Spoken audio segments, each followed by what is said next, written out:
Hi, this is Jennifer with Affix Medical. So today I wanted to talk with you all more about boosting your immune system, and we've talked several different ways about doing that.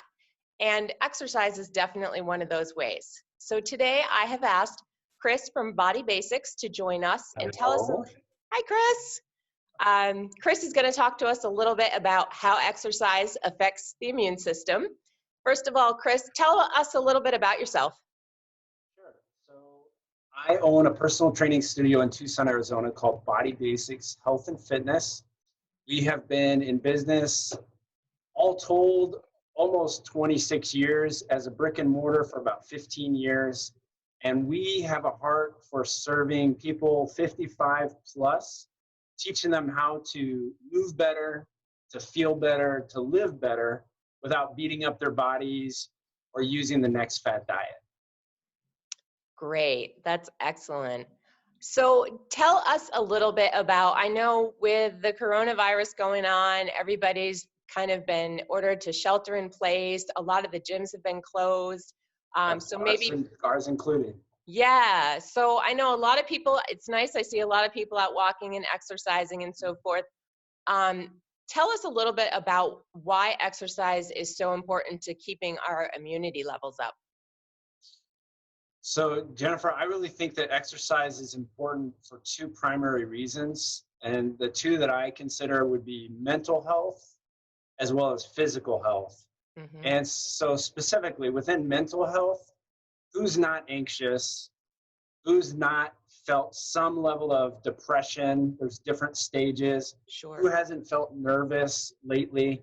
There's so much uncertainty in our world right now. So, the incidence of mental health, not the incidence, but the need for mental health is paramount right now. It's so important to stay strong mentally. And when we exercise, we do incredible things hormonally to improve our mental health. One of the things that I like to simplify it by saying is an acronym. And I'm taking this directly from a mentor of mine who I'm going to give a shout out to right now. His name is Todd Durkin. And it is called Getting Your Dose. So the acronym DOSE, dopamine, oxytocin, serotonin, and endorphins. When we are doing things that are physical and exercise related, whether walking, riding a bike, something indoors, we are getting this natural boost of those hormones that do amazing things for our mental health, reducing anxiety, reducing feelings of depression, bringing levels of nervousness down, and altogether regulating our stress hormones as well. And then the second part, as I shared, is physical health. And physical health is crucial as well. And there are a couple things specifically that occur when we exercise that improve us physically. For one, exercise promotes more rapid circulation of antibodies and white blood cells. Who doesn't want that these days? Yeah, definitely. Right? We're hearing about the virus, the COVID-19 issue, and we need to have our bodies primed. And so when you're exercising, especially with some level of intensity, you're actually improving circulation of antibodies and white blood cells, thus improving your ability to fight off infection, bacteria, viruses, all sorts of antigens. Those are the bad people that are in our bodies. Yes. So another thing too with exercise literally has to do with body temperature. When we elevate body temperature, we create an environment where certain bacteria and other, again, bad things that are in our body, they're not able to survive. They actually start to fade away and die. So that's another benefit to the physical part of exercise. And a couple other ones too. One I kind of spoke to on the mental health side, that would be the slowing down of the release of stress hormones.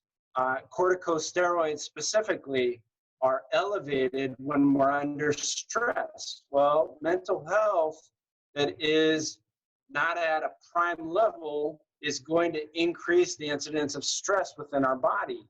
So if we can do something to bring that level down, that's going to be a positive.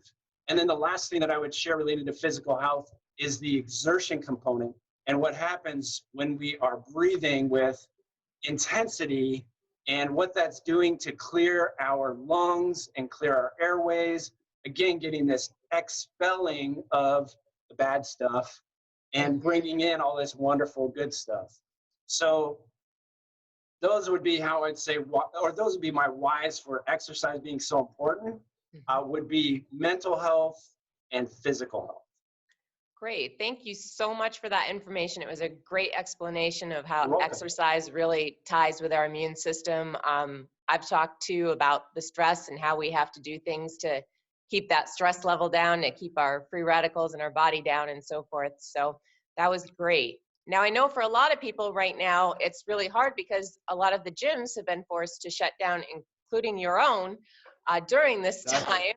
So people now have to kind of look for other ways to do exercise that they might normally be doing. I know, Chris, when everything came down, you actually really were ahead of the curve, and you came up with something that I thought was, I would have probably never thought of, and I thought it was brilliant, to basically help people keep doing the personal training. And if you could tell me a little bit about what you did and how you guys are doing, and how if somebody needs help with some personal training right now and can't get into a gym, how you could help them. Sure. Yeah, so first thing that we did was we actually started loaning out our actual equipment. When we found out that we were going to have to close, we were not physically going to be able to train our clients anymore within Body Basics, we didn't want our equipment just sitting unused. So that was the first thing we did, is we started offering to our clients to borrow equipment. And at this point, if I could show you a video or a picture of Body Basics, it's pretty bare, which makes me smile from cheek to cheek, because that tells me how many of our clients are actually getting great use out of our equipment, including, believe it or not, including a recumbent bike is gone. Wow, So that's great. Pretty awesome. Yeah. But then as far as from there, we do exclusively one-on-one training and small group training. So we developed a strategy through Zoom, through the same platform we're having this interview through, to provide our personal training and our group training exercise, and really didn't skip a beat. We still have the ability to coach and cue our clients as if they were here in person. Really, the only thing that's missing is what we love to do here, which is touch. Yeah. We're not able to touch, but we still do virtual low and high fives, and we keep that personal experience through both our personal and group training. So that's what we're doing. That's great. So if somebody's interested, if they want to do some virtual training with you, what's the best way for them to get a hold of you? Yeah, thanks for asking. So the best way for you to get a hold of us would be actually to go to our website, and right on our homepage, you'll see a button that you can click that says schedule a free consult. When you click on that and fill out the very minimal information, that's going to prompt an email that will come directly to me, and I'll be in touch with you. Great. Well, Chris, thank you so much for joining me today and all the great information that you provided. I know all of our patients appreciate everything that we can help educate them with at this time, and the videos that we've been putting out there. So just wanted to thank you for that. Happy to help. All right. Have a great day. All right. Thank you.